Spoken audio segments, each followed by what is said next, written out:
Rachel Holt for NESN.com alongside Ryan Fowler of Fox Sports. Thanks for tuning into our fantasy football podcast. And Ryan, thanks for being here. You got it.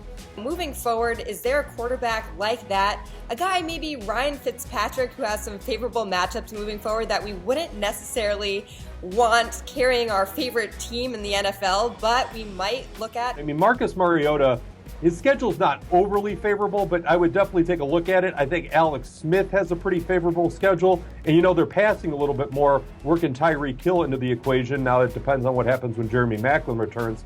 But you look at the Chiefs' rest of season schedule, it's not too bad.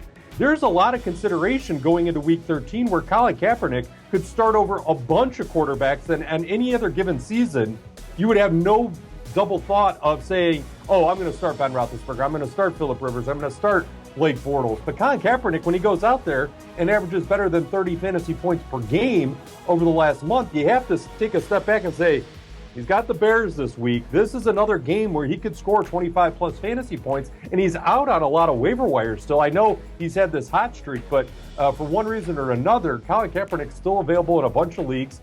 My favorite out of all of them is Jameis Winston getting the Saints twice. Jameis Winston goes out there and plays pretty well against the Seahawks in Week 12. So we know he's been tested in recent weeks. Him and Mike Evans were able to connect. They were slowed down a little bit in the second half, but look at what the Saints give up. I mean, Jared Goff goes out there and throws 3 touchdown passes against the Saints. I can only imagine what Jameis Winston's going to do facing the Saints twice during the playoffs.